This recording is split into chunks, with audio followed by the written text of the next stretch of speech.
অন্ডালে খান্দ্রাকোলেরই এনকেজি unit খান্দ্রাকোলের Durga মন্দির প্রাঙ্গণে একটি অহরাত্রি ব্যাপী হরিনাম সংকীর্তনের আয়োজন করা হয়। এই কীর্তনটি সম্ভবত 3 বছর ধরে করা হয়, আর সেই কীর্তনে কুঞ্জভঙ্গ। আজকের দিনে খিচুড়ি মহাপ্রসাদের আয়োজন করা হয়, যেখানে 3000 থেকে 4000 জনকে খিচুড়ি মহাপ্রসাদ খাওয়ানো হয়। এখানে উপস্থিত ছিলেন খান্দ্রাকোলের সকল গ্রামবাসী। অন্ডাল থেকে জিতমিস রিপোর্ট নিউজে।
দু বছর হচ্ছে, আর আমাদের উদ্যোগ নিয়ে খান্দ্রাকোলের এনকেজি ইউনিটের পক্ষ থেকে এই প্রোগ্রামটা আমাদের স্টার্ট করা হয়েছে।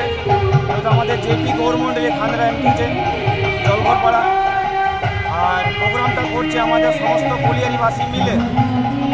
এই আর আমাদের এখানে খাওয়ানো হয়, আমাদের যে অন্নভোগ থাকে সেটা প্রায় 3500 কাছাকাছি আমাদের খায়, প্রায় 4000-এর মতো ঢুকে যায়। 3 দিনে আমাদের খাবার অ্যারেঞ্জমেন্ট থাকে। আজকে কুঞ্জভঙ্গ নিয়ে কি বলবেন? আজকে কুঞ্জভঙ্গ নিয়ে সবাই আমরা উৎসাহ আছি কোলিয়ারিবাসী, যেহেতু আমাদের সুন্দর একটা প্রোগ্রাম আমরা করতে পেরেছি খান্দ্রা কোলিয়ারিবাসী, আর একটা আমরা খুবই কৃতজ্ঞতা যে খান্দ্রা কোলিয়ারিবাসী। আপনার নাম?